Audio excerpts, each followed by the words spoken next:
Basi karibu katika shule ya Biblia. Leo siku ya Alhamisi tarehe 19 Novemba mwaka 2020. Kama tulivyosomewa tuko katika ule mlango wa 20 na siku ya Alhamisi watu tunaenda kitabu cha Mwanzo kwa kipindi hiki. Kwa hiyo tuko kwenye mlango wa 20. Mlango wa 20 tumesomewa mistari sio mingi sana. Iko 18.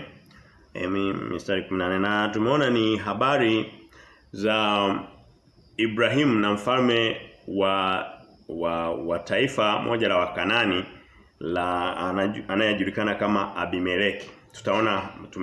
Tumesikia mambo ambayo yanaendelea katikati yao. Tutajifunza vitu vingi kutokana na hakuna neno leo katika Biblia ambalo linawekwa tu kama story kukamilisha habari, hapana. Ni Mungu anaweka kitu ili kusudi tujifunze. Sehemu nyingine Mungu anatoa maelekezo moja kwa moja, anasema fanya hivi, fanya hivi. Sehemu nyingine anatoa kama habari kwa makusudi tujifunze. Na hasa kwa watu wakuu kama kina Ibrahimu. Kwa hiyo tutajifunza vitu kadhaa kutoka kwa Ibrahimu na hata Abimeleki tutajifunza pia. Wanadamu hajifunzi vitu vizuri tu, anajifunza na vibaya, yamkini namna ya kuviepuka. Mlango wa 20 huu ni tofauti sana na mlango uliotangulia. Hakuna uhusiano wa moja kwa moja. Kwa maana mlango wa 19 uliotangulia wiki za nyuma kidogo tuliona ilikuwa ni habari za Sodoma na Gomora. Mlango wa 19 na hata mlango wa 18 unagusa hizo habari.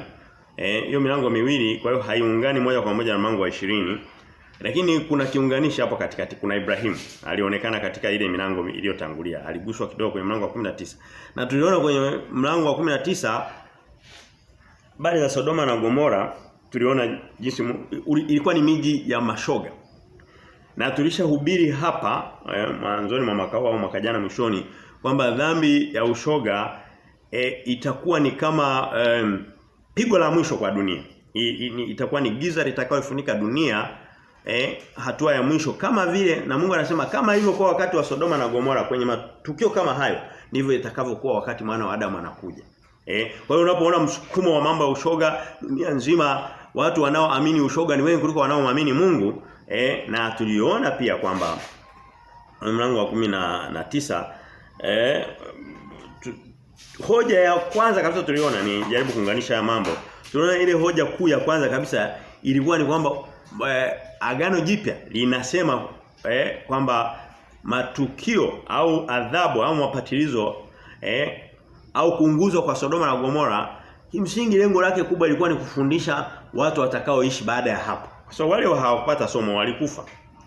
Lakini anasema katika kitabu cha Yuda, katika Petro wa kwanza, na hata Kristo anasema katika mlango wa 17 wa Marko wa Luka, na hata sehemu nyingine anasema mambo lengo ilikuwa ni kutufundisha. Na Paulo anarudia katika Wakorintho wa kwanza kwenye mlango wa 10. Anasema haya mambo yaliyotokea sehemu kama Sodoma na Gomora yalikuwa yanatokea kwa lengo la kuifundisha dunia na kuwafundisha watu wengine ambao yamkini hawajijui. Ni vizuri ujifunze kitu kabla hakijakupata kuliko kujifunza baada ya tukio kutokea. Kwa mfano mtu amefanya ulevi akaenda akagongwa na gari, huwezi kusema atajifunza kwa sababu atakuwa tayari shaondoka. Lakini Mungu anasema sasa nitaleta tukio la Sodoma na Gomora kusudi nifundishe dunia. Na tulijifunza pale. Sasa huu mlango tumesema hauna uhusiano moja kwa moja. Ngoja tuangalie. Somo la leo linahusu nini? Somo la leo linahusu kichwa cha habari unaweza kusema ni nini kabisa. Kichwa cha habari nilichokiona, kuna vitu vingi lakini kikubwa nilichoweza kukiona humu ni naweza ukasema hivi: Ibrahimu na Abimeleki, Mungu huwalinda wamchao. Ibrahimu na Abimeleki, Mungu huwalinda na wamchao. Huwalinda wale wamchao. Hapa kuna watu wawili, kuna mtu wa Mungu, mtu mcha Mungu, mtu aliyemwamini Mungu. Kuanzia mlango wa 12 Ibrahimu anaonekana alimwamini Mungu, akalitia jina la Bwana. Akaokoka. Anasema Biblia wote watakaolitia jina la Bwana wataokolewa. Lakini Abimeleki ni mtu wa dunia, ni mfalme, hana Mungu, lakini anaonekana sio mtu muovu sana. Na ndivyo ilivyo leo hii. Watu wengi ambao hawana Mungu, wasiomwamini Kristo, huwezi kusema kwamba ni kigezo labda ni wachafu kuliko Wakristo. Sasa hivi Wakristo ni wachafu kuliko wasio Wakristo. Na tutaona Ibrahimu anafanya vitu ambavyo kimsingi ukivilinganisha na Abimeleki. Abimeleki anaonekana ni kama msafi kuliko hata Ibrahimu. Tutaona. Kwa sababu ni mwepesi wa kutubu, lakini kutubu sio kuokoka. Unaweza ukatubu dhambi zako zote lakini kama hujalikiri jina la Yesu Kristo ukafa ukaenda moto. Kwa hiyo hoja ya kwanza tunayoona katika hii hali ni tunaona katika mstari wa kwanza mpaka wa pili tutaona uongo, dhambi ya uongo wa Ibrahimu. Dhambi ya uongo ya Ibrahimu. Ibrahimu tusome mstari wa kwanza, anasema Ibrahimu akaondoka huko kwenda nchi ya kusini alikokuwa anakaa katika miaroni ya Mamre, alikuwa anakaa pale. Akakaa kati ya Kadeshi na Shuri, naye akatembea katika Gerari. Haya maeneo ndipo alipokuwa anatawala Abimeleki hapo. Gerari huko. Sehemu za kusini. Ibrahimu akamnena Sara mkewe, huyu ni ndugu yangu. Basi Abimeleki mfalme wa Gerari akapeleka watu akamtwaa. Okay, tuishie hapa. Tunaona kwamba kitu kwanza tunachofungua sio habari nzuri. Ni mtu aliyemwamini Mungu, Ibrahimu, baba wa imani. Anafika naenda na habari ya uongo. Anaenda na habari ya uongo. Tukasema labda kwamba hii ni dhambi kubwa sana, lakini dhambi inayojirudia. Tunaona kwamba hii dhambi ya Ibrahimu inajirudia. Dhambi zinazojirudia ni dhambi mbaya kwa sababu huwa zinaota mizizi. Amina. Kuna dhambi za accident, za bahati mbaya, lakini dhambi inayojirudia wakati mwingine inaweza ikahitaji bidii kubwa sana kuishinda. Kwa mfano hata dhambi ya uongo hiyo. Yaani mtu ambaye amezoea kudanganya kuja kuishinda. Na dhambi nyingi zina tabia ya kujirudia. Mtu angalie hizi habari. Tusome mbele kidogo kwenye sura ya leo. Mstari wa 13 anasema, twende mbele kidogo.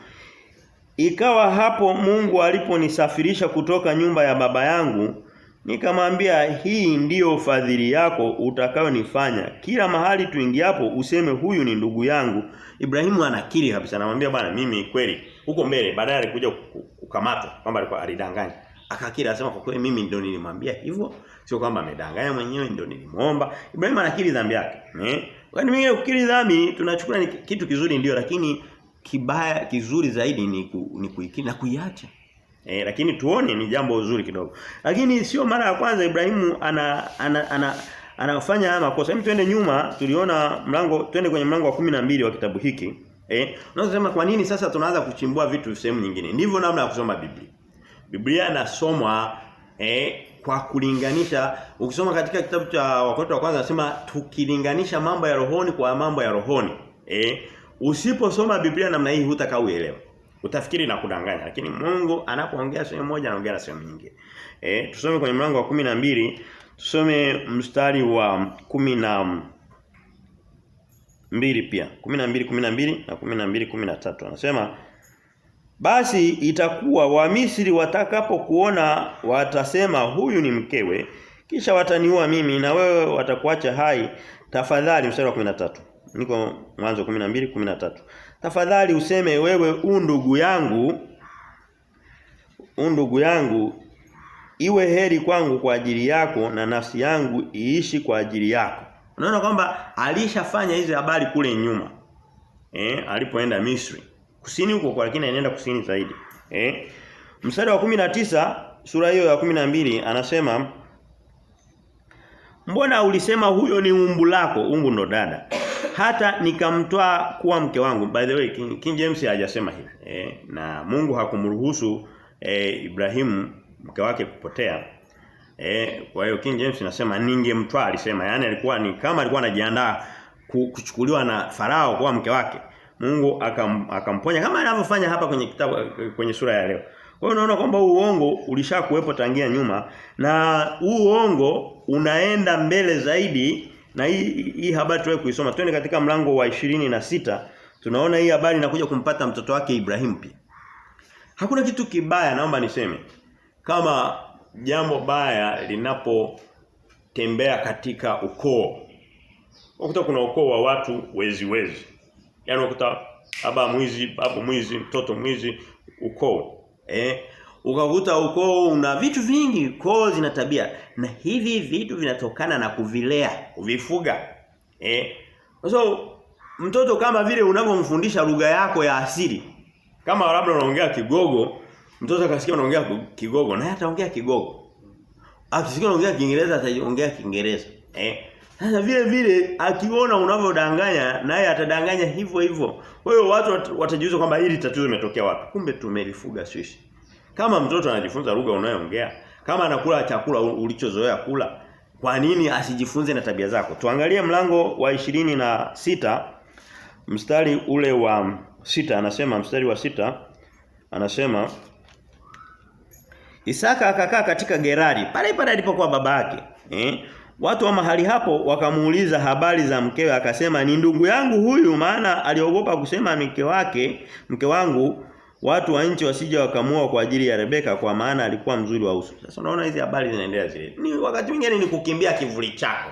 Unajua vitu vya dunia hii vyote tungekuwa tunaviogopa na kudanganya kwa ajili yake. Tungekuwa hatuna cha kweli katika maisha yetu. Kwa hiyo wakati mwingine ni visingizio. Hivi ni visingizio kwa kweli. Nana nadhani kwamba hao watu wawili walikuwa sio visingizio. Ibrahimu na Isaka. Ni visingizio, ni hofu. Wewe unadhani kwamba mtu alikuwa anatokeza na alafu mtu anaanza kufikiri labda mke wake alikuwa mzuri. Inawezekana wa Misri walikuwa wanawake wazuri kuliko wa kwake. Yaani ni yeye tu alikuwa anafikiria hivyo. Na leo hii watu wako hivyo wanafikiri kwamba labda mke wake ndio mzuri kuliko watu wote duniani. Kumbe kimsingi labda ni wa kawaida. Au ni mzuri kwake. Maana vitu vingine viko kwenye macho yetu. Na hiyo hivi ni visingizio. Kwa hiyo tujifunze pia kwamba makosa tunayofanya yana tabia na kwa sehemu kubwa na karibu mara zote njia pekee ya kuyashinda makosa yetu na mengine mengine sio kwamba lazima yawe makosa makubwa ni tabia tu. Tabia za wanadamu nyingi ni pungufu ya vigezo na vipimo vya Mungu. Tabia nyingi za wanadamu, mtu wa kawaida, mtu wa asili. Njia pekee ya kuhakikisha kwamba unamrithisha mwanao vitu vizuri ni kuzoea kumsikizisha maneno ya Mungu. Ukisema kwamba nitakuwa mkamilifu ili kusudi aifunze tabia za ukamilifu huwezi. Njia pekee. Kwa sababu anasema kila mtu amekosa na ameanguka chini ya has fallen short of the glory of God. Kila mtu ameshuka chini ya kiwango cha ubora ambao Mungu anamtaka. Njia pekee ni kumchukua mtoto wako ukamsikizisha maneno ya Mungu tangia mwanzo. Kwa hiyo hana haja sana ya kuwa anajifunza madhaifu yetu. Kwa hiyo ni ushauri muhimu sana kumpeleka mtoto katika neno la Mungu mapema inawezekana ama nyingi inawezekana kusudi vitu vingi avijue katika mwanga wa Kristo, mwanga wa kweli ya Mungu. Sio lazima kudanganya. Inawezekana Ibrahimu na Isaka yamkini walikuwa kweli wangeweza kuuawa. Yamkini huwezi kujua. Japo naamini ni visingizio. Lakini sio lazima muda wote kudanganya. Wakati mwingine sema kweli watu wataiogopa kweli kuliko kudanganya kwa sababu akishagundua anaweza kukugeuka. Kwa hiyo walipoamua tu kudanganya ilikuwa tu ni hofu zao. Ilikuwa ni hofu zao. Na tunaona twende sehemu nyingine. Twende katika kitabu cha hii hoja tutaifunga hoja ya kwanza kwamba tabia za tunazokuwa nazo tunadhihirisha kutoka kwenda kwa watoto wetu na pia sisi wenyewe unapofuga tabia ukitaka kuitoa inachukua muda mrefu sana na inaweza ikashindikana kutoka milele. Kutoka milele. Kwa hiyo njia pekee tunayoona ni kujifunza au kuepuka kujaribu tabia mbaya. Kabisa. Tuchukulie ulevi. Tuchukulie uvutaji wa sigara. Tuchukulie kukaa kwenye makundi mabaya. Hivyo vitu vingi njia pekee ya kuviepuka au utumiaji wa madawa ya kulevya au vitu vibaya vingi. Au kuangalia picha chafu, vitu kama hivyo. Kwa kweli njia pekee na hakuna namna kwa ulimwengu tunaoishi sasa hivi utamlea mtoto ashinde kimoja wapo katika hivyo. Amina. Kabisa. Njia pekee kuna namna moja tu ni kumsikizisha mtoto maneno ya Mungu mapema. Lakini kusema kwamba siji nitamlea kwa vigezo vizuri, siji nitamwadhibu nitafanya nini, lazima kuna kimoja atakipata tu au viwili au vingi au shoga kabisa. Kwa hiyo twende katika kitabu cha Ezekiel mlango wa 16 ni mlango wa ajabu sana. Tutakayepata uwezo wa kusoma najua wasomaji wa Biblia mtakao usoma. Ni wa mwanamke muovu aliyekuwa mistari mingi Mungu anaongea kwa hasira sana. Mwanamke mwenye tabia mbaya aliyekuwa anarithisha tabia zake kwa watoto wake, kwa mabinti zake. Sasa tusome mstari mmoja wapo tu. Mlango wa 16 na hii haitokii kwa baba kwenda kwa mtoto wa kiume, hapana, na zaidi sana kwa binti akipokea kutoka kwa mama yake. Na tuliwahi kuhubiri tukasema kabla hujafikiria kuoa ni binti. Sehemu ya kwanza kabisa nenda kaangalie kwa mkwe wako, mama mkwe. Yaani kuna uhusiano mkubwa sana kati ya binti na mama yake kama amemlea. Na hata kama hakumlea kuna uhusiano wa kibiblia. Niambie kwamba kuna tofauti kubwa sana kati ya tabia za Isaka na Ibrahim. Sio kubwa sana. Yaani ni ufanano mkubwa sana. Na sasa hizo ni tabia. Je, katika kimo, katika sura. Kwa hiyo mtu anajizaa mwenyewe. Mlango wa 16 wa kitabu cha Ezekiel. Tusome mstari wa 44. Biblia inasema hivi. Biblia inasema 44 anasema, "Tazama kila mtu atumiaye mithali atatumia mithali hii kinyume chako akisema kama mama ya mtu alivyo ndivyo alivyo na binti yake." Mungu anasema ni methali ya kibiblia. Sasa kama huwezi ukatumia methali kama hii au maono kama au maelekezo ya Mungu kama haya, labda katika kutafuta mke, mchumba, vitu kama hivyo, maana yake utakuwa ni upofu wa maandiko wa roho. Mungu anasema kama mama mtu alivyo ndivyo alivyo na binti yake. Ndio maneno ya Mungu. Na anasema ni methali mbaya. Ni methali ya kutuambia vitu ambavyo sio vizuri. Hem tusome hiyo naweza nikaishia hata hapa kwenye. Lakini twende sehemu moja. Twende sehemu moja kwenye Timotheo wa pili. Timotheo wa pili. Sio na hatujifunzi vitu vibaya peke yake, hata vitu vizuri, lakini vitu vizuri tunavyojifunza lazima vipitie katika muktadha, katika lenzi ya kweli ya Mungu. Tusome Timotheo wa pili. Tusome mstari mlango wa kwanza. Mstari wa 5 anasema. Timotheo wa pili 1:5 anasema hivi. "Nikikumbuka imani ulio nayo isiyo na unafiki ambayo ilikaa kwanza kwa bibi yako Loisi na katika mama yako Eunice. Maana nasadiki wewe nami nasadiki wewe nawe unayo." Paulo anatumia kanuni ile kwamba wewe Timotheo vitu ulivyo navyo si vijui sana nasadiki, lakini kwa sababu ninamjua mama yako na ninamjua bibi yako. Namjua mama yako Eunice, namjua bibi yako Lois. Kwa hiyo anawasifia tabia zao. Ni imani iliyokuwa na nadhani kwa Timotheo hakupata hivyo vitu.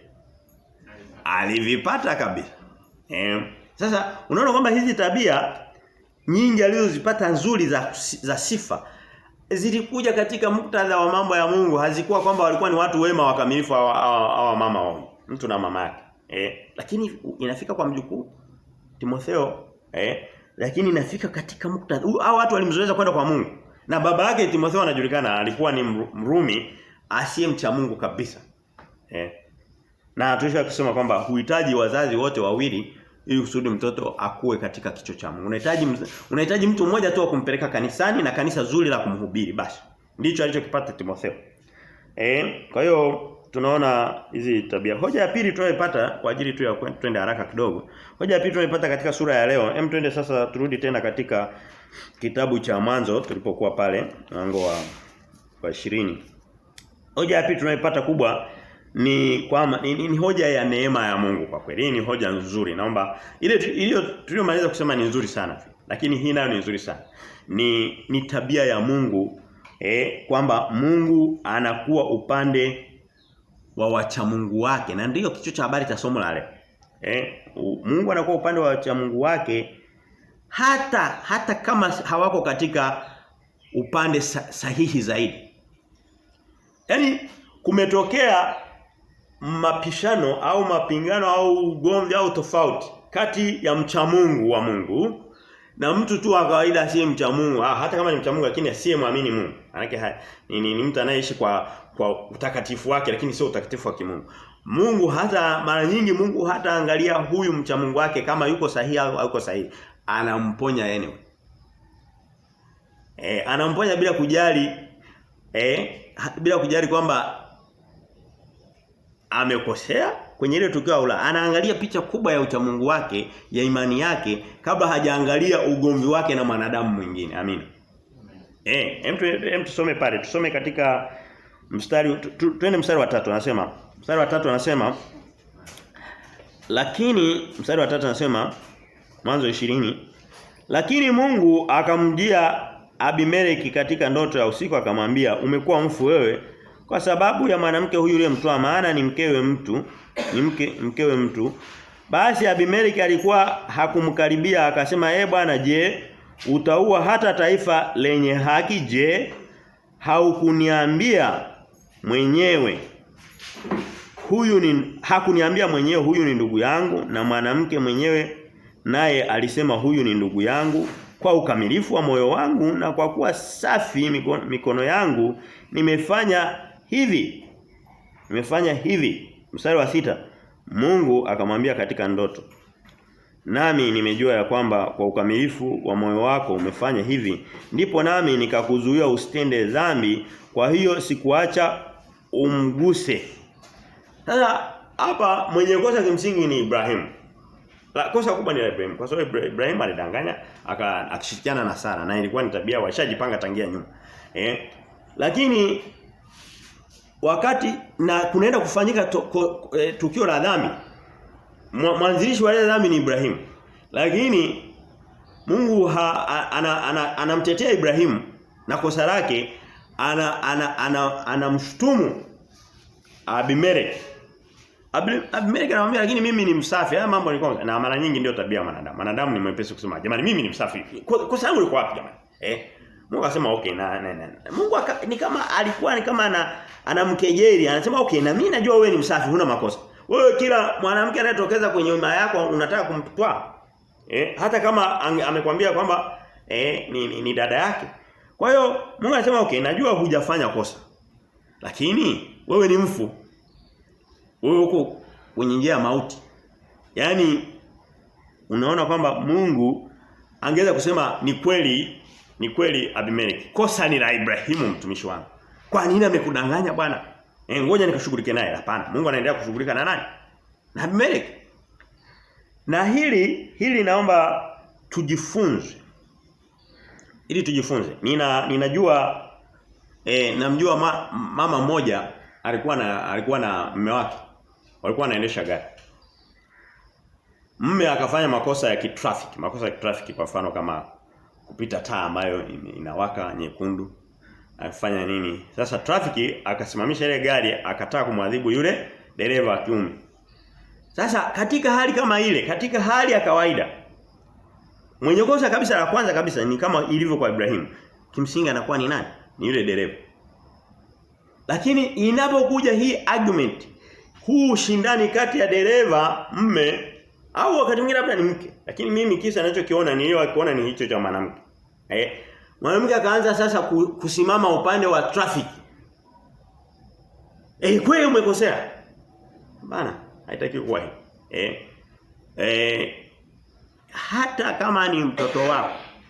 Mtoto wako unatakiwa uende ukamkanye akiwa ndani ya nyumba yako, lakini yuko katikati ya matatizo ukaanza kumshtaki wasema funga huyo. Maana yake hatua imefika pabaya. Mungu afanye hivyo. Mungu anamwangalia ndugu yake, anamwangalia mwanae, anamwangalia mtu wake Ibrahimu, anamtetea mbele ya watu waovu wa nje kina Abimeleki, lakini baadaye anakuja kumwambia huku. Anasema sasa wewe Ibrahimu ulichofanya sio sahihi. Lazima tufanye hivyo.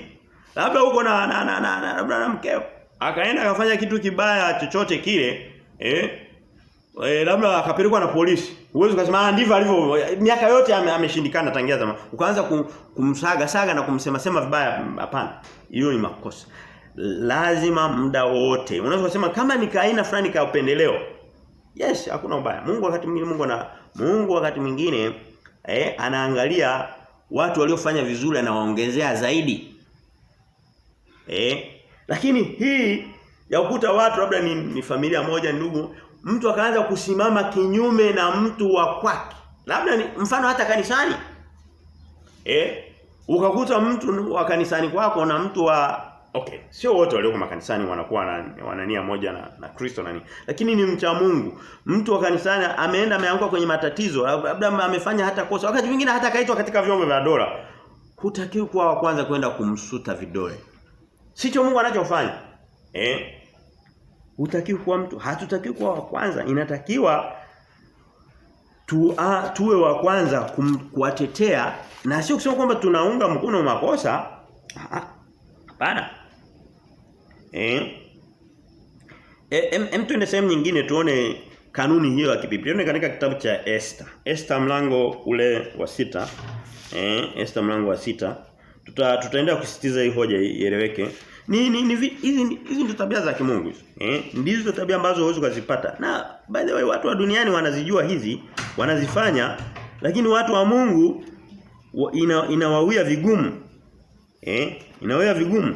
Tuone katika kitabu cha Esther mlango ule wa 6 mstari ule wa 13. Esther iko karibu kabisa na Ayubu, mlango wa 6 mstari wa 13. Biblia inasema, basi Haman akawasimulia Zeresh mkewe na rafiki zake wote kila neno lililompata. Kisha watu wake wenye hekima na Zeresh mkewe wakamwambia, ikiwa huyu Mordekai ambaye ameanza kuanguka mbele yake ni wa uzao wa Wayahudi, wewe hutamweza, bali kuanguka utaanguka mbele yake. Hata walipokuwa katika kusema naye, wasimamizi wa nyumba wa mfalme walifika, wakahimiza kumleta Haman katika karamu ile aliyoandaa Esther. Kuna Haman ni mtu alikuwa anajaribu kuwashtaki na kuhakikisha kwamba labda amewaangamiza Wayahudi kwa mfalme ambaye Ahasuero wa ufalme walipokuwa kina Esther na Mordekai na Wayahudi wakati ule. Sasa imefika wakati sasa kuna mvutano kati ya Mordekai na Hamani. Watu wa kwa Hamani wenyewe wasio na hekima na mkewe Zeresh wanaanza wanasema utaanguka tu mbele ya Mordekai. Yaani ni kama wanamhukumu mbele pale. Badala ya kumtia nguvu au badala hata ya kumwambia bwana fanya hivi. Kumpa mbinu wanamwambia unaenda tu kushindwa. Kama huyu ni Myahudi utakufa tu. Hiyo kitu kizuri. Ni sana mtu amepata ugonjwa. Badala ya ni mtu mcha Mungu. Badala ya kumtia anasema huu ugonjwa unapata unakuondoa huko. Manake utamuondoa kwenda. Kweli Amani aliondoka. Kwa hiyo tuwe wepesi wa kuwasaidia au kusimama upande wa wacha Mungu. Na ndio sababu tunasema pia neno la Mungu linasema katika kitabu cha Wakorintho wa kwanza, sitaenda huko. Tushasoma kile kitabu. Nasema tusipelekane kwenye mahakama za dunia watu wacha Mungu. Of course kutokea jambo ovu kabisa. Labda mauaji la nini? Mauaji ni ya huko, lakini vitu vya hapa na pale vidogo vidogo na nini kwenda kushtakiana ukasikia si amempeleka kwa mtendaji si kwa nani watu wa kanisani ni aibu. Na sio aibu ni kumpungukia Mungu. Twende hoja kama hii ni hoja ya pili. Tuisome sehemu nyingine. Kwenye kitabu hiki cha Ayubu. Twende kwenye Ayubu mlango wa 42 mstari wa 7 anasema. Ayubu 42:7 anasema. Anasema basi ikawa baada ya Bwana kumwambia Ayubu maneno hayo, Bwana akamwambia huyo Elifazi Mtemani, hasira zangu zimewaka juu yako na juu ya hao rafiki zako wawili, kwa kuwa ninyi hamkunena yaliyo sawa katika habari zangu kama alivyonena mtumishi wangu Ayubu. Ayubu ndo alikuwa amemwamini Mungu. Alikuwa ni mcha Mungu kuliko wote walioishi wakati wake. Mungu anasimama na Ayubu. Kulikuwa kuna mvutano kati ya Ayubu na wale watu wanne waliokuja, walianza watatu baadaye akaongezeka Elihu wanne. Akina Elifazi.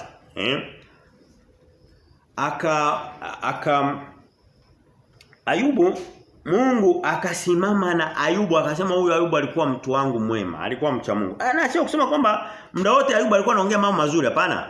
Ayubu wakati mwingine alikuwa anampungukia Mungu katika yale maneno. Ila Mungu akiangalia picha kubwa anaona ucha Mungu wake, anaona Ukristo wake.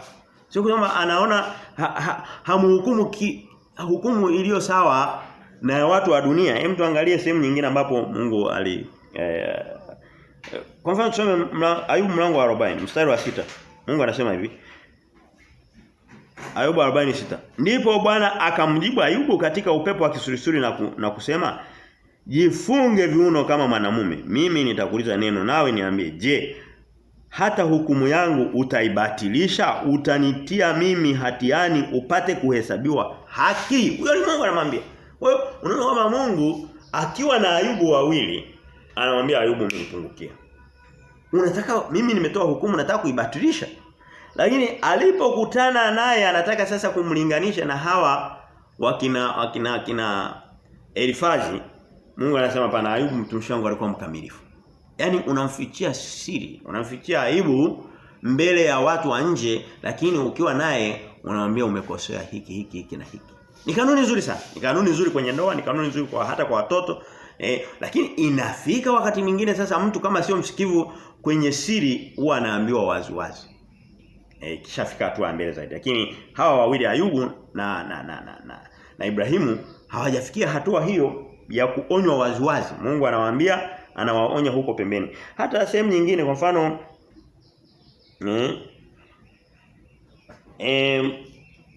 kwa mfano sitafungua pale kwa ajili ya, lakini nitafafanua. Mungu Yohana Mbatizaji kwenye mlango wa 11 wa Mathayo 11:3 sitafungua.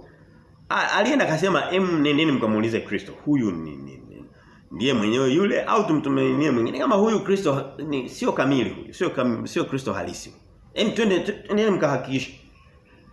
Amepungua imani kwa kiwango kikubwa kweli. Na mimi mistari kama naipenda kwa sababu wakati mwingine tunapitia katika kipindi cha kupungukiwa na imani. Ukiona kwamba watu wako kama kina Yohana Mbatizaji walipitia katika hali hiyo, inatufaa. Inatusaidia na sisi kujua kwamba kwa kweli Mungu hajatuacha kabisa, hata kama tumempungukia, hata kama tumemkosea dhambi kubwa kiasi gani, maadamu tumemwamini, maadamu tumeokolewa, tumeokoka. Lakini Kristo alipokuwa walipofika wakamuuliza, wakasema Yohana ametutuma na nini, aliwajibu vizuri. Walipokishaondoka alianza kumsema vizuri Yohana. Akasema, nyinyi mlienda kuangalia nini kule jangwani? Mlienda kumwangalia nabii, anasema yule mtu ni mkuu kuliko nabii. Mlienda kumwangalia yani akamsema vitu vizuri. Lakini sio kusema kwamba Mungu alikuwa amependezwa na Yohana Mbatizaji kwenda kuuliza akasema kwamba wewe kweli ndio Kristo. Huu ni upungufu mkubwa sana, lakini bado Mungu anamonea imani. Mungu anamfichia mambo yake ambayo sio mazuri. Lazima na sisi tujifunze tabia kama hizo. Twende katika hoja ya 3. Turudi katika kitabu cha Mwanzo ule mlango wa 20 ambao tuko leo. Mwanzo 20. Twende hoja ya 3. Hoja ya 3 tunaipata katika mstari wa 7 mpaka wa 8. Inasema Mungu yuko makini na mtu amtwae mme au mke wa mtu mwingine. Yaani sio kitu ambacho Mungu anakiona ni cha kawaida. Leo hii ndio tabia inayoendelea katika ulimwengu. Hii inaitwa uzinifu.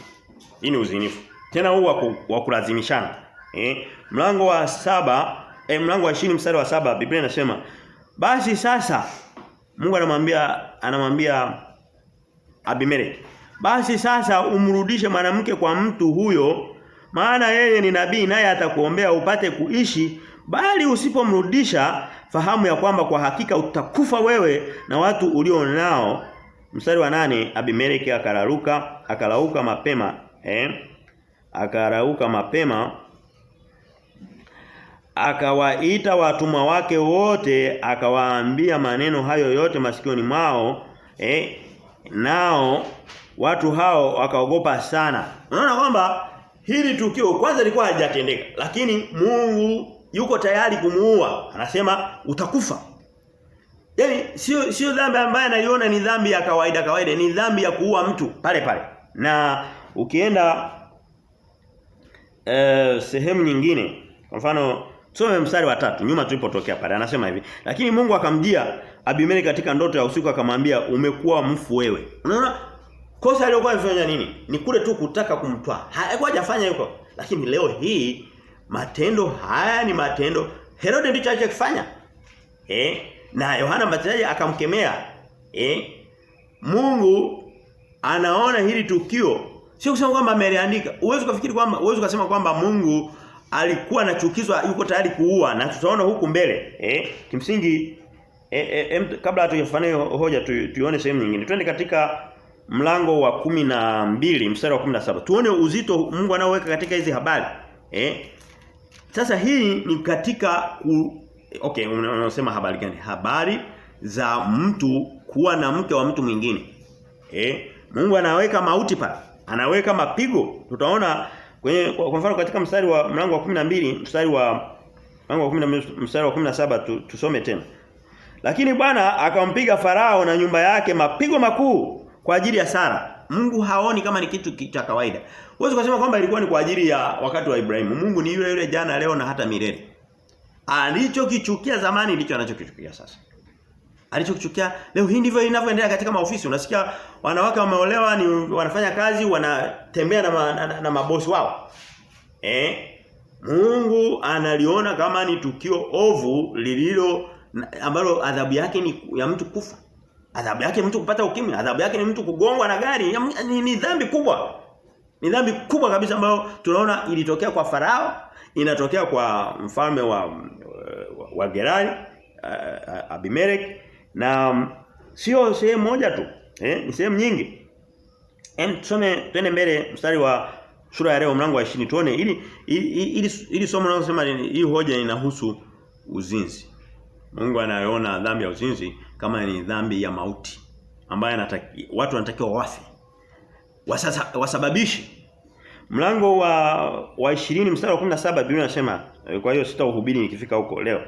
Anasema mlango wa leo mwanzo.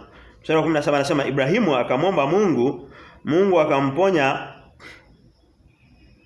Abimeleki na mkewe na wajakazi wake, nao wakazaa wana. Mstari wa 18 maana Bwana alikuwa ameyafunga matumbo ya watu wa nyumbani mwa Abimeleki wasizae kwa ajili ya Sara mkewe. Unaona kwamba haikuishia kumuua Abimeleki. Alikuwa ameshawafunga na matumbo. Ufalme hauzai watoto. Kwa kosa tu dogo hili. Hii ni dhambi ambayo Mungu anaiona ni ya kawaida sana. Hii ni dhambi kubwa hii. Lakini leo hii dunia inaona ni kitu cha kawaida. Wanaojifanya wanahubiri hawawezi hata wakaigusa. Hapana. Ni jambo hatari na Mungu ni yule. Mungu ni yule. Na hata ukienda katika labda kwa ajili ya muda, labda niende pale kidogo. Tuguse pale kidogo kwa sababu ni hoja mpya kidogo, huwa hatujaigusa sana. Tusome katika kitabu cha Samueli wa pili mlango wa 12. Samueli wa pili tuione sehemu nyingine hiyo hoja. Samueli wa pili 12 kitabu hatujakisoma, kwa hiyo lakini tuna habari za Samueli. Samueli wa pili mlango wa 12 mstari wa 9 anasema hivi. Samueli wa pili 19. 12:9 anasema. Samueli wa pili 12:9 anasema hivi. Kwa nini umelidharau neno la Bwana? Nitafafanua maana ya maneno. Na kufanya yaliyo mabaya machoni pake. Umempiga Uria Mhiti kwa upanga, nawe umemtoa mkewe awe mke wako, nawe umemuua huyo kwa upanga wa wana wa Amon. Mstari wa 10. Basi sasa upanga hautaondoka nyumbani mwako kwa sababu umenidharau ukamtwaa mke wa Uria Mhiti. Unaona? Mungu anamwambia mtu wake Daudi amefanya kosa hili. Ameenda ametoa Bathsheba mke wa mtu mwingine. Mungu anamwambia upanga huu utadumu nyumbani kwako milele. Na kosa hamwambii kwa sababu umeua. Amesema kwa sababu umemtoa mke wa mtu. Alikuwa amefanya makosa mawili makubwa. Ameua na amedanganya na amemtoa mke wa mtu mwingine. Mungu akasema lazima nitafanya kama nilichokuwa nataka kufanya kwa Abimeleki, nilichokuwa nataka kufanya kwa Farao, na wewe Daudi atakukuta hayo na kweli ule upanga haukukauka pale. Absalom alimuua nani? Alimuua Amnon. Ule upanga haukuondoka. Watoto wa Ibrahimu wa Daudi tumboni mwake wakauana. Mungu anasema huu upanga hautaondoka kwa kosa hili la kumtoa mke wa Uria.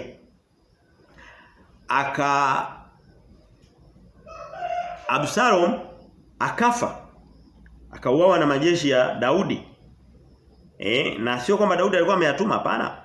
Yoabu ndo alienda akasema huyu kijana ni hatari, anaweza kutumaliza wote, akamuua by force. Akatumia nguvu za kijeshi na mbinu jeshi akamuua. Ikamliza sana Daudi. Lakini upanga haukuondoka pale. Na sehemu nyingine kuna panga nyingi sana kwenye ukoo wa Daudi kwa sababu ya kosa kama hilo. Kwa hiyo lazima tujifunze haya ni mambo mabaya ambayo dunia haioni muhimu, lakini kwa Mungu ni muhimu. Kwa hiyo ni makosa ambayo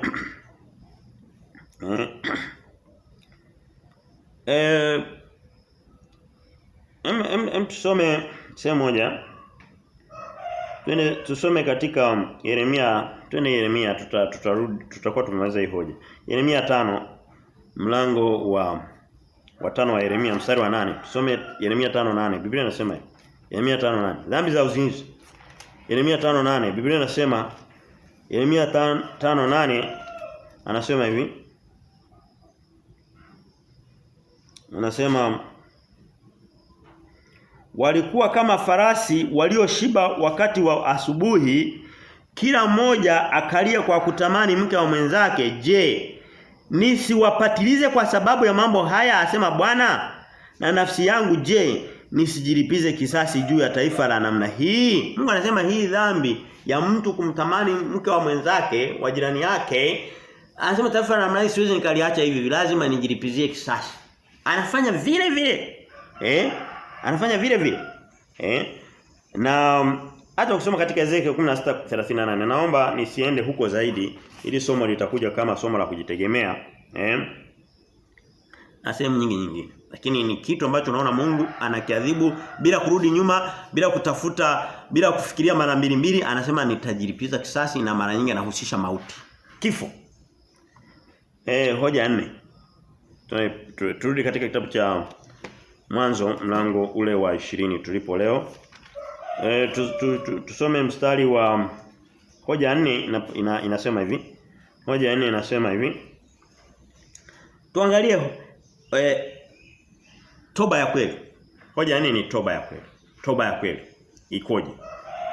Tusome, huyu ni Abimeleki. Mungu alimwambia umekosea, unaenda ukafa na nini. Abimeleki akajitetea.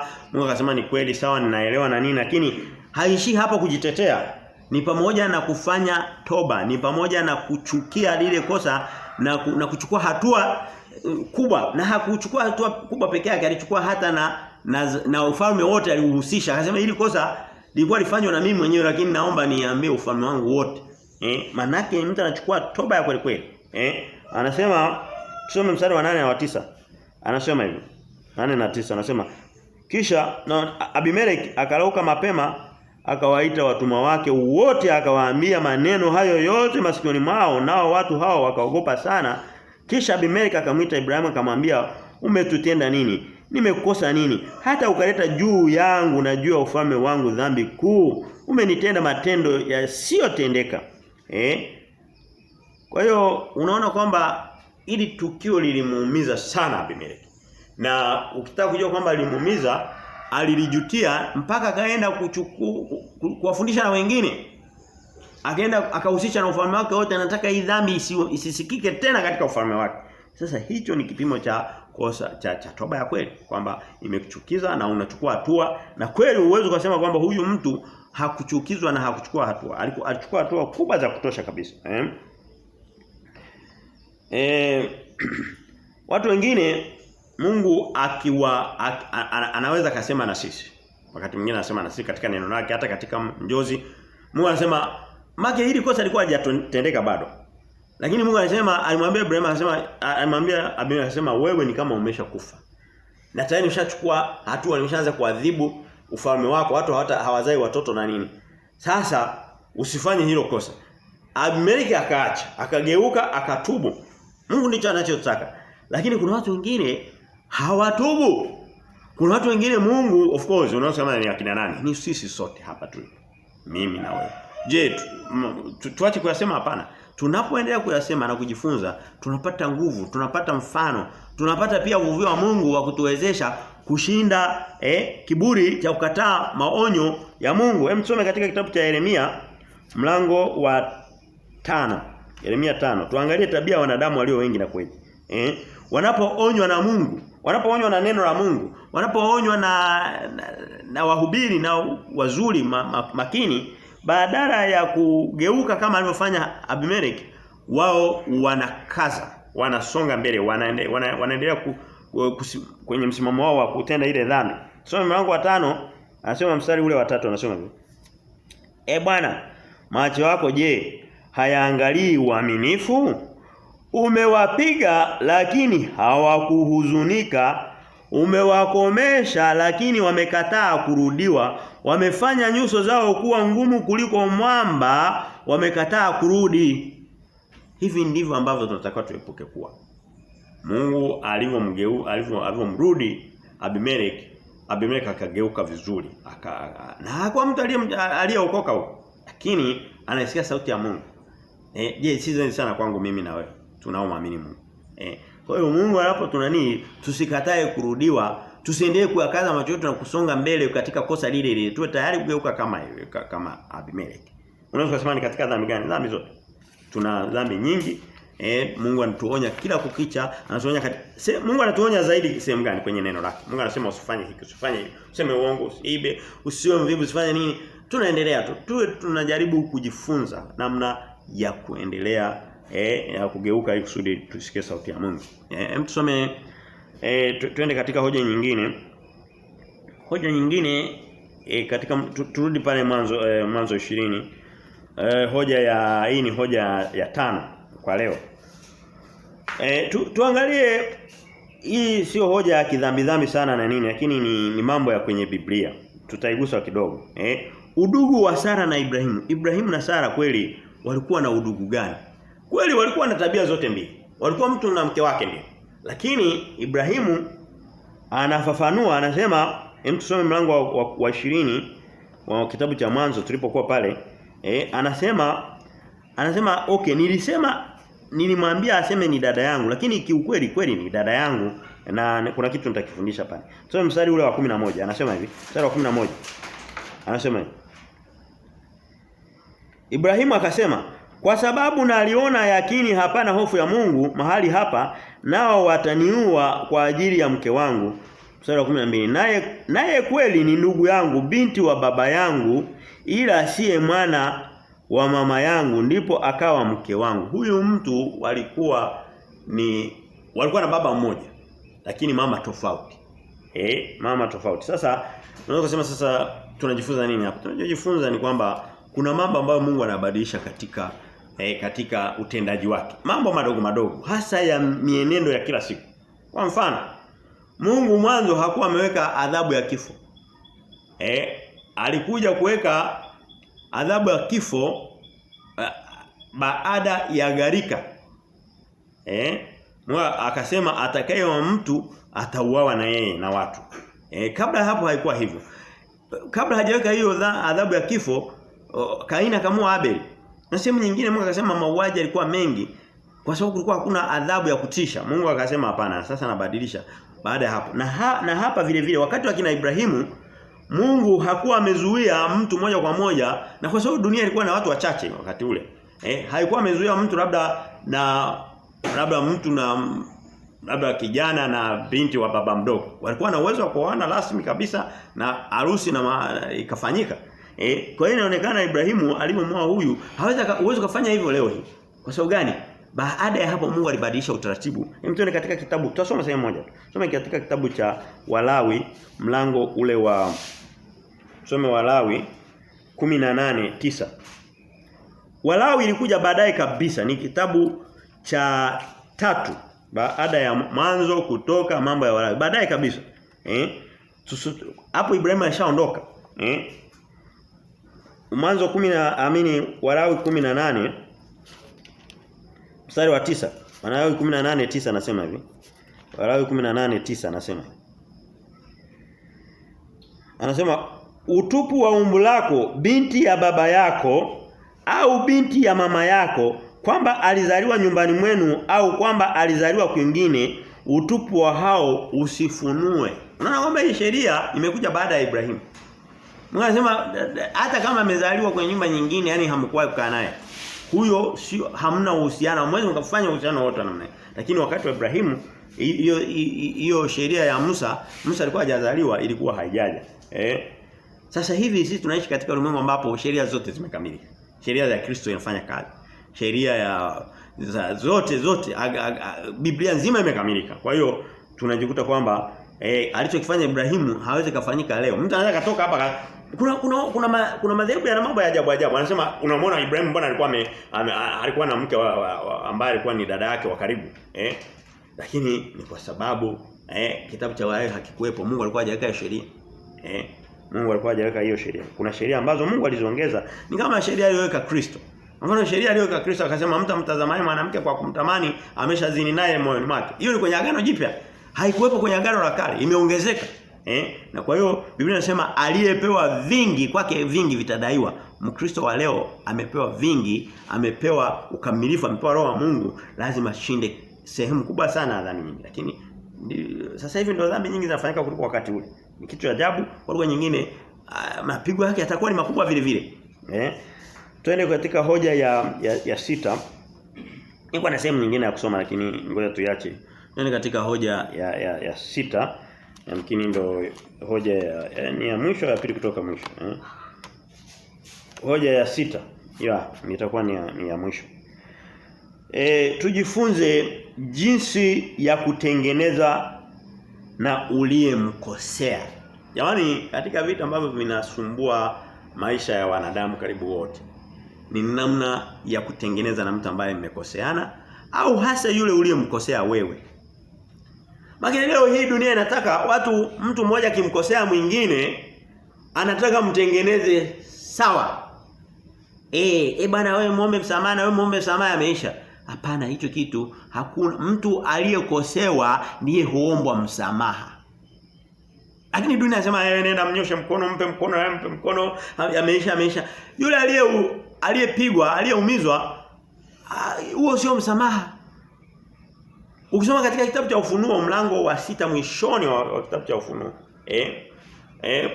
kuna watu walikuwa wamefika mbinguni, roho ziko mbinguni zinasema Bwana, hata lini utalipiza kisasi kwa ajili ya maumivu tuliyopata tulipokuwa duniani. Mungu anasema subiri kidogo, bado muda kidogo. Mungu anataka yule aliyeonewa haki itendeke, apate haki yake. Na sehemu katika vitu ambavyo Mungu ameweka bidii sana ni pamoja na kutoa haki na hukumu. Biblia inasema katika kitabu cha Mithali mlango wa 21 mstari wa 3. Mithali 21:3 mstari huu mstari tushaka kusoma. Twende pale wakati tunarudi hapa. Mithali 21:3 anasema unaweza kufungua lakini useme. Anasema kutenda haki na hukumu sahihi kumpendeza Bwana kuliko kutoa sadaka. Mtu ambaye hata watoto uliowazaa unaweza kukuta kuna vijana una mabinti, hata watu wanakaa ndani ya nyumba yako, mmoja ana tabia kama ya kumuonea mwingine. Unakuta mzazi haangalii hicho kitu. Sio sahihi. Amina. Yes, Mungu anataka haki muda wote. Biblia inasema katika kitabu cha Mithali, na kumbuka ninafikiri mlango sio Mithali ni Mhubiri. Mhubiri mlango wa Mhubiri mlango wa 9. Anasema kwa sababu hukumu hazitekelezwi haraka, mioyo ya wanadamu hujiweka tayari kwa ajili ya kutenda dhambi. Kwa sababu anasema mbona nilifanya kosa, hakuna ubaya niliyopata. Hakuna kemeo niliyopata. Hakuna faini niliyopigwa, hakuna nini. Anasema kwa sababu hukumu hazifanyiki, basi wanadamu hujikuta wanafanya dhambi vyovyote vile wanavyotaka. Sasa hiyo sio tabia ya Mungu. Kwa hiyo tunaangalia namna ya kutengeneza mtu anapomkosea mwingine. Tuende katika mlango wa leo, na hii ni hoja ya mwisho kama tulivyosema kwa leo. Mlango wa leo tuna mstari wa 14. Mstari wa 12 tulikuwa tumesha kusoma. Mstari wa 13 Ibrahim alikuwa anaendelea kuelezea jinsi alivyosafirishwa kutoka kule nchi ya Ukaridayo, na jinsi alivyokuwa mwepesi alikuwa anaogopa kwamba angeuawa na nini anaendelea kufafanua. Lakini ukienda mstari wa 14 anasema hivi, basi Abimeleki akatwaa kondoo na ng'ombe na watumwa na wajakazi akampa Ibrahimu, akamrudishia Sara mkewe. Tujifunze hii tabia. Abimeleki kadanganywa. Katika udanganywa akatenda kosa. Lile kosa Mungu akaliona ni kosa baya la moyoni. Alikuwa hajatenda kwa vitendo lakini moyoni alishakosea. Mungu anamwambia sasa usiendelee zaidi, la sivyo utapigwa zaidi na utakufa kwa sababu ya dhambi ya uzinifu. Sasa Abimeleki haishii kusema hapa angekuwa mtu wa leo, hem tujiulize, tuangalie, naangalie. Angekuwa mtu wa leo angezira. Hem ondoka toka. Yaani unaenda unachongelea kwa Mungu na nini. Abimeleki anaona pana. Kosa ni kwa sijalitenda ndio. Lakini analazimika hata kutoa vitu kama zawadi na ni kama anajitoza faini mwenyewe. Amina. Ili kusudi Ibrahimu moyo wake uridhike, asiondoke na msamaha wa mdomoni lakini na moyo wake usamehe, analazimika kumpa vitu. Wewe nikwambie wakati mwingine tukiwakosea watu. Na hii haitokei kirahisi. Usiseme kwamba labda mimi naye hubiri ndo najua sana, hapana. Lakini tujifunza kutoka katika neno la Mungu. Na sehemu nyingi sana. Daudi alifanya vitu kama hivi. Alikuwa amekoseana na Wayahudi, akawa amekaa upande wa Wafilisti, akawa ameenda kupigana kwa upande wa mfalme Lakshi. Alipopata mateka na nyara, alienda akatuma zawadi kwa wale watu wakampokea. Amina. Kwa sababu alikuwa amewakosea. Ni kama atokee Mtanzania aenda kapigani kutokea upande labda wa nchi nyingine jirani, nisihitaji yote. Kabla hujarudi nchini kwako lazima angalau utengeneze na hao watu. Sasa huyu leo tumeenda tumemkosea. Labda umemkosea mkeo. Labda umemkosea mmeo. Labda katika watu wengine wanasema mnataka msameheane. Hapana. Mkosaji lazima aombe msamaha na ikiwezekana agarimikie ule msamaha. Na kama mimi ndo nimekosea au wewe au umekosewa vyovyote vile, haijalishi, niwe tayari kuwa mwepesi wa kwenda kutengeneza kwa uzuri, sio kutafuta mambo yameisha hivyo basi bwana yameisha, lete mkono. Hapana. Anajipiga faini. Hapa kuna kujipiga faini. Anatoa vitu. Anatoa kondoo, anatoa wanyama wake. Lakini pia alikuwa kiongozi wa nchi sio na hofu ya Mungu. Ni nchi ya wakosaji. Kwa sababu Ibrahim alishasema hawa watu hawana hofu ya Mungu. Hatuna sababu ya mtu ambaye hamchi Mungu, hamwamini Mungu, kwa vyote vile hana hofu ya Mungu. Leo hii watu wengi hawaogopi Mungu, hawaogopi neno la Mungu. Anaweza kaamka, anaweza kamaliza mwaka mzima hajaenda hata kusikiza habari za Mungu, ana nini? Anahisi kwamba ule uhai anao mwenyewe, anapumua pumzi yake mwenyewe, akiangalia fedha, mali, vyote anafikiri vyake. Hapana, ni vile vya Mungu. Sasa huyu Abimeleki alikuwa kiongozi wa taifa ambalo halina hofu na Mungu. Leo hii watu, lakini bado akafanya nini? Akaenda akatengeneza vizuri zaidi kuliko hata Mkristo leo. Leo hii watu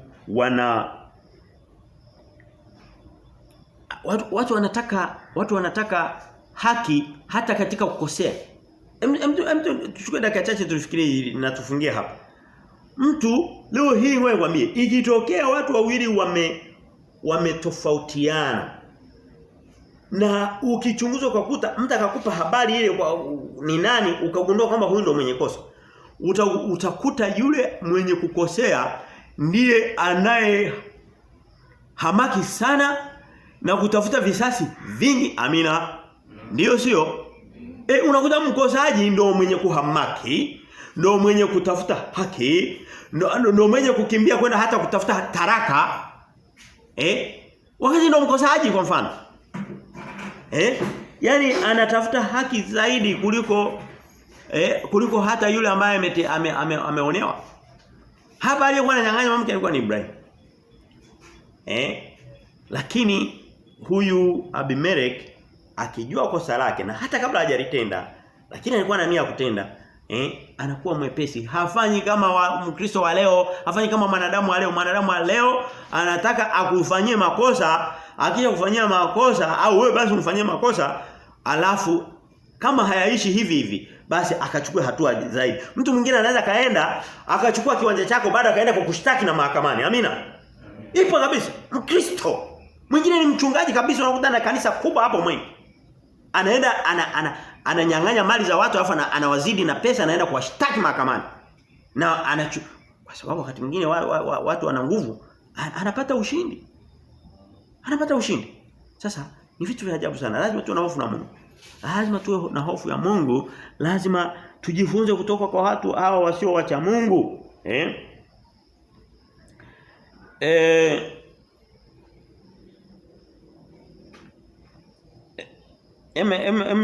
Tusome ni katika kufunga tu. Tusome katika kitabu cha tusome Mwanzo 32 na tumefunga almost.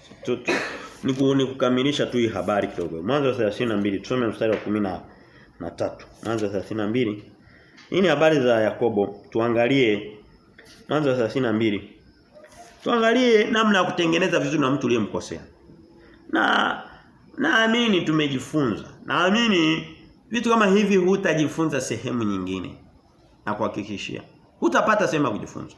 Maana saikolojia atakwambia vitu vyake vya uongo. Atakwambia mlete 50 mkubaliane, hapana, haitakuwa hivyo. Mwenye kukosewa ndiye anayetoa, mwenye kukosa ndiye anatoa mwingi, hatoa 50 kwa 50. Tusome Mwanzo 32. Tuangalie kanuni hii Mungu inatumika sehemu nyingi. Mstari wa 13 Biblia inasema hivi. Akakaa huko usiku ule, kisha akatoa baadhi, nitaeleza ni nani, baadhi ya vitu alivyokuwa navyo kuwa zawadi kwa Esau nduguye. Hatutaje atakwenda mbele. Yakobo alienda kumwimbia Esau kwa ujinga wa Esau. Lakini mwenye kosa pale katika wale wawili, kosa kabisa kiukweli la kibinadamu, alikuwa ni Yakobo. Alienda akadanganya, akaiba mzaliwa wa kwanza wa Esau. Esau akakasirika, Yakobo akakimbia, akakaa miaka zaidi ya 20 kwa sababu miaka 14 alifanyia kazi wale wake wawili. Na miaka 6 alikuwa tu mtumishi, alikuwa hajaanza kuajiriwa kwa lolote, alikuwa anatumika. Kwa sababu baada ya kufanya miaka 6, Labani akamwambia sasa umenifanyia miaka yote 6. Lazima niambie ni ujira gani? Yakobo alikuwa anaonekana shakuwa na tamaa. Au alishapenda sijui. Yote. Akasema nitafanya kazi miaka 7 kwa ajili ya Raheli. Akaenda akaingizwa king, akapewa ambaye si. Akasema niko tayari kufanya mingine tena 7 kwa ajili ya huyo Raheli baada ya kupewa ambaye si. Kwa hiyo jumla alikuwa na miaka 20. Lakini baada ya miaka 20 anarudi katika ile nchi ya baba yake. Kosa tulipoondokea. Naomba hii hoja tuliyokisoma kwenye kitabu cha, naomba nifungie hapa lakini nisisitize. Pale tuliona kwenye kitabu cha Samueli wa kwanza. Tuliona kwa habari za Sauli. Pale ulipoondokea kwenye kosa, unaporudi unalikuta ile kosa linakusubiria pale pale. Huju kaanzia mbele. Kimsingi unarudi nyuma kidogo. Kama mtu uliondoka na Mungu kwa sababu ya kosa la ulevi, lazima urudi ushinde ulevi ndio uende utembee na Mungu sasa. Kama mtu uliondoka labda umekoseana na mkeo na mmeo, mlichoshindania ndicho mnatakiwa mwanzie pale pale. Useme kwamba tulishasahau. Deni haliozi. Kuna watu wengine anaweza hata akakopa baada ya kupita miaka 3 4 akajifanya kama aishasahau. Yaani hata mkutana hata mkumbushani deni, hapana, deni haliozi. Dhambi haiozi. Dhambi inalipizwa. Inalipwa. Mungu peke yake ndiye anaweza kusamehe. Na sisi tunasamehe ndio, lakini hatusamehe kwa kujisahaulisha. Kusahau sio kusamehe. Kusamehe ni kitu kimoja na kusamehe na kusahau ni kitu kingine.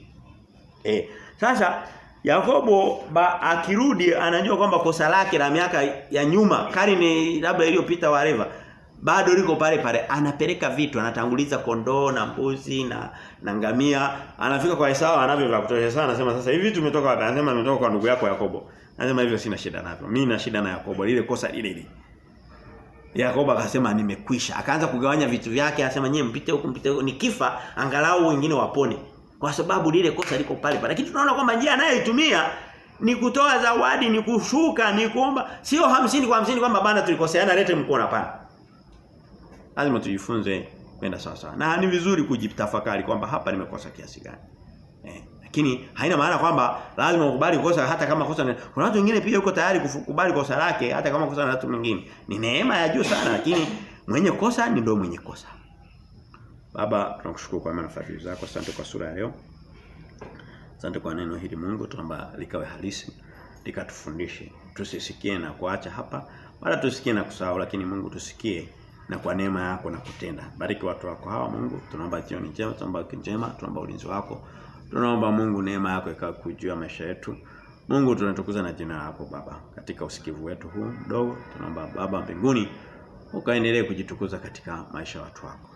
Tunaomba Mungu kama wapo wagonjwa katikati yetu wenye shida, wenye njaa, Baba ukumbuke siku zote.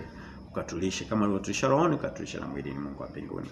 Na endelee kutulisha rohoni zaidi na zaidi mfano ajabu. Ni katika jina la Baba na la Mwana na la Mtakatifu. Amina tunakupokea. Amen.